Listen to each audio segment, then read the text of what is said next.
Assalamualaikum warahmatullahi wabarakatuh, Sobat Horor. Oke guys, malam ini aku ada kisah yang bener-bener bikin merinding. Ini tragedi yang menimpa 3 buruh pabrik ya, namanya Wulan, Rina, sama Santi. Kejadiannya di Jawa Barat, di kontrakan kecil mereka. Ini tentang Wulan yang tewas mengenaskan dan gak bisa tenang karena jasadnya gak dikubur layak. Kalian siap? Kita mulai. Jadi malam itu sekitar jam 11, udah lewat jam lembur. Wulan, Rina, sama Santi baru keluar dari gerbang pabrik sepatu. Capeknya itu udah gak ketulunan. Dingin banget udaranya. Sampai di kontrakan, si Rina sama Santi langsung tepar. Aku tidur duluan ya Wulan, besok subuh udah kerja lagi, gitu kata mereka. Wulan ini lapar banget guys. Dia cuma punya uang dikit buat beli nasi uduk di warung Butejo yang agak jauh. Sebenarnya dia tahu resikonya jalan sendirian malam-malam, tapi ya gimana, lapar. Wulan jalan cepat. Dia ambil jalan pintas yang sepi banget. Lampunya cuma remang-remang. Nah, pas lagi jalan, dia ngerasain kayak ada yang ngikutin. Dia nengok sekilas, beneran, ada motor metik, jalannya pelan banget. Di atasnya ada 2 cowok pakai helm full face. Wulan langsung panik. Dia cepetin langkah, motor itu juga ikut cepet. Wulan langsung belok mendadak ke gang kecil, berharap cowok-cowok itu cuma kebetulan. Tapi enggak guys, motor itu langsung ngebut dan motong jalannya Wulan. Berhenti pas di depan Wulan. Salah satu cowok itu, si Jaka, langsung turun. Gede, sangar. Mau lewat Neng? Kami juga mau lewat ke tempat yang sepi, katanya. Suaranya serem banget. Wulan tahu ini bahaya, dia nggak mau pasrah. Pas si Jaka mau megang dia, Wulan langsung nendang tulang kering Jaka kuat-kuat. Buh! Jaka kesakitan, terhuyung. Wulan langsung lari sekuat tenaga. Tapi ya namanya tenaga cewek yang udah lemas karena lapar dan capek lembur, dia kalah cepet sama motor. Si Bima yang bawa motor langsung ngebut. Jaka dari belakang langsung nerjang Wulan. Bruk! Wulan jatuh ke aspal. Dompetnya mental.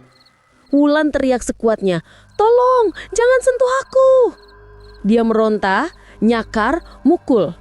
Tapi si Jaka langsung narik jilbab Wulan, terus dibekap ke mulut Wulan. Si Bima langsung megangin kakinya. Wulan diseret paksa, dinaikin ke motor, diapit di tengah. Tangan Wulan diikat kuat-kuat pakai tali rafia di belakang punggung.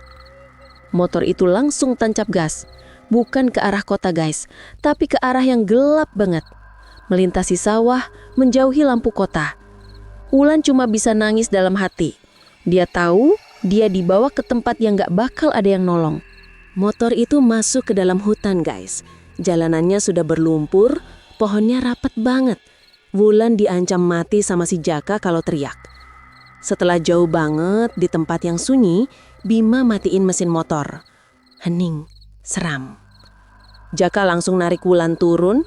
Wulan memohon, "Ambil saja uangku mas, aku mohon." Jaka ketawa jahat. "Kami butuh yang lain." Si Bima langsung nampakin pisau kecil. Gini nih guys, Wulan langsung ditendang, jatuh di tanah yang dingin. Mereka berdua brutal banget. Wulan melawan, nyakar, tapi dia kalah tenaga. Dia diperlakukan kayak barang guys. Kekerasan itu terjadi di tanah yang basah, di bawah pohon-pohon besar. Wulan cuma bisa nangis, badannya gemetar karena syok. Setelah semuanya selesai, Wulan terkapar. Si Jaka sama Bima malah ngebenerin baju mereka. Wulan lihat pisau si Bima jatuh di dekat pohon.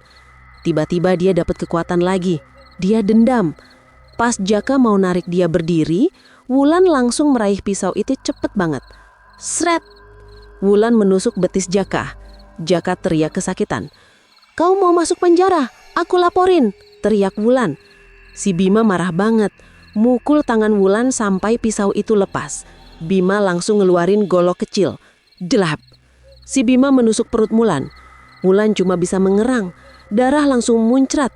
Bima mencabut golok itu kasar, terus cop! Dibacoknya dada Wulan. Wulan langsung kejang, matanya terbuka, menatap langit-langit daun yang gelap.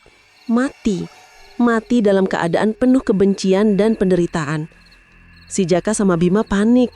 Mereka langsung gali lubang seadanya. Dangkal banget. Mereka buang jasad Wulan gitu aja ke dalam lubang. Nggak pakai kain, nggak pakai doa. Ditutupin tanah sama ranting sekenanya. Mereka kabur naik motor. Mereka pikir sudah aman. Padahal dendam Wulan baru saja dimulai. 3 hari Wulan nggak ada. Rina sama Santi mulai aneh. Barang-barang Wulan utuh, HP-nya mati, dan yang paling aneh, Wulan gak masuk kerja. Mustahil Wulan bolos tanpa izin. Mereka nanya-nanya ke Pak RT, ke warung Bu Tejo. Hasilnya sama, nihil. Wulan cuma sempat terlihat malam itu, terus hilang. Rina sama Santi mau lapor polisi, tapi takut gak dipercaya. Mereka mutusin nunggu sehari lagi. Tapi malam itu, malam keempat, kamar kontrakan itu rasanya beda banget. Dinginnya itu kayak es, menusuk ke tulang. Si Santi nggak bisa tidur. Tiba-tiba, Santi nyium bau aneh. Awalnya bau melati yang kuat, terus tiba-tiba berubah jadi bau anyir darah, campur sama bau tanah yang busuk. Mual banget. Santi dengar ada suara, rintihan pelan dari kamar mandi. Dia nyalain lampu kamar mandi, nggak ada apa-apa. Tapi pas dia balik badan, piring-piring di rak langsung jatuh pelan-pelan. Santi langsung teriak, bangunin Rina. Rin, bangun, bau darah, tangisan. Mereka pindah, tidur di tengah. Lampu nyala.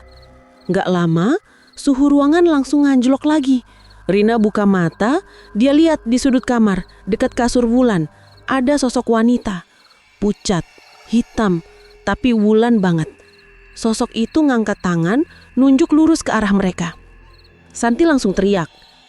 Sosok Wulan itu sekarang jelas banget guys. Bajunya robek, ada luka besar, berdarah di perut dan dada.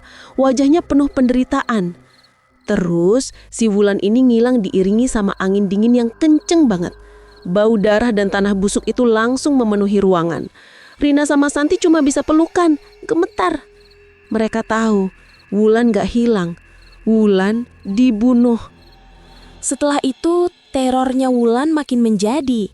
Benda bergerak sendiri, piring pecah, lemari bergetar. Rintihan suara sakit itu selalu ada di telinga mereka. Sampai suatu malam, Wulan datang lagi. Jelas banget, sosoknya abu-abu transparan. Luka di perut dan dada itu terlihat nyata. Sakit sekali. Suara bisikannya itu dingin banget, kayak dari dalam tanah. Siapa yang bunuh kamu, Lan? Teriak Rina. Wulan mendekat ke Rina. Bahu busuk itu bikin mual. Jaka dan Bima. Dia menyebut 2 nama itu. Terus Wulan nunjuk keluar jendela. Aku dikubur di hutan, jauh, di bawah pohon besar. Di bawah kaki Wulan di lantai kontrakan, tiba-tiba muncul genangan cairan gelap, kayak lumpur bercampur darah. Aku kedinginan. Tolong aku, Rin. Kuburkan aku dengan layak. Aku butuh pusara. Setelah Wulan bilang gitu, lampu langsung padam. Gelap. Wulan hilang. Rina sama Santi bingung setengah mati. Mau lapor polisi, tapi pakai cerita hantu. Nggak mungkin. Polisi pasti nggak percaya. Kita nggak bisa ninggalin Wulan, Rin. Dia harus dikubur layak, kata Santi. Akhirnya mereka mutusin. Mereka selidiki sendiri. Mereka cari tahu siapa Jaka dan Bima. Rina bilang, aku cari tahu dulu ke rumah sakit. Siapa tahu ada cowok yang ngobatin luka tusuk di betis beberapa hari lalu. Itu bisa jadi petunjuk. Mereka harus bertindak. Wulan cuma akan tenang kalau jasadnya ditemukan. Nah, di sisi lain, si Jaka sama Bima juga gak tenang. Mereka dihantui parah. Bau darah dan tanah busuk itu ngikutin mereka terus. Setiap tidur, mimpi Wulan ngejar mereka di hutan. Si Bima mulai gila guys. Dia lihat Wulan di cermin. Wulan menampakkan luka-lukanya. Kau membunuhku, bisik Wulan. Si Bima langsung histeris. Dia lari ke rumah Jaka. Dia datang, Jak. Dia mau aku ikut dia.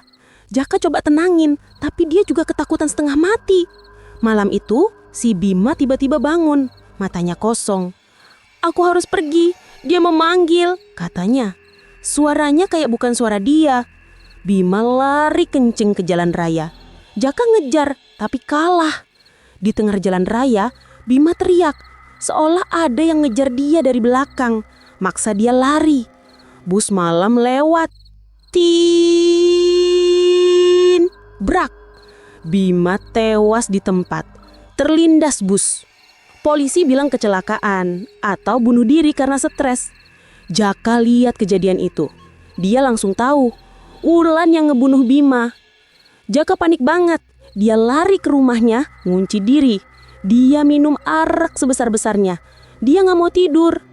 Di tengah mabuknya, dia dengar pintu diketuk pelan. Tok, tok, tok. Terus dari bawah pintu dia lihat cairan gelap merembes masuk. Darah. Wulan muncul di depannya. Gak perlu ngapa-ngapain, cuma menatap Jaka dengan luka-lukanya di badannya. Giliranmu Jaka, bisik Wulan. Jaka gak kuat, dia gak mau mati kayak Bima. Dia ambil semua pil penenang, dicampur sama arak, diminum semuanya. Jaka tewas karena overdosis, bunuh diri karena ketakutan. Polisi bilang karena depresi dan kecanduan. 2 pembunuh Wulan tewas misterius dalam seminggu. Setelah Jaka tewas, Rina sama Santi tahu ini saatnya. Mereka lapor polisi lagi. Mereka bilang Wulan hilang dan 2 orang yang mereka curigai tewas dalam waktu dekat. Mereka nggak cerita hantu. Mereka bilang dapat petunjuk samar dari Wulan sebelum dia hilang. Wulan dikubur di hutan Cibodas di bawah pohon besar. Inspektur Heru, si polisi, awalnya nggak percaya. Tapi karena anehnya kasus ini, dia mutusin buat nyelidikin. Mereka ke hutan Cibodas. Setelah nyari lama, akhirnya mereka nemu pohon karet yang akarnya gede banget. Di bawah pohon itu ada gundukan tanah yang aneh ditutup ranting. Polisi mulai menggali. Bau busuk langsung menyeruak. Dan benar aja guys, di bawah sana ada jasad seorang wanita. Pakaiannya seragam pabrik yang kotor, ada luka tusuk di perut dan luka bacokan di dada. Jasad Wulan ditemukan, semuanya persis kayak yang Wulan bilang. Akhirnya kasus Wulan ditutup. Pelakunya udah mati duluan karena pembalasan dendam Wulan. Jasad Wulan dimakamkan dengan layak di kampung halamannya. Malam setelah pemakaman, Rina sama Santi balik ke kontrakan. Kamar nomor 7 sudah dingin normal. Nggak ada bau darah, nggak ada bau busuk. Kosong. Tiba-tiba ada hembusan angin lembut banget masuk, bawa aroma melati yang manis, tapi cuma sebentar banget terus hilang. Rina sama Santi cuma bisa nangis. Mereka tahu, itu Wulan. Dia berterima kasih. Raganya sudah dikuburkan dengan layak. Dendamnya sudah tuntas. Arwah Wulan akhirnya tenang. Dan begitulah akhir kisah tragis ini sobat. Keadilan ditegakkan bukan sama hukum, tapi sama dendam dari raga tanpa pusara. Terima kasih sudah mendengarkan. Sampai ketemu di kisah horor berikutnya. Wassalamualaikum.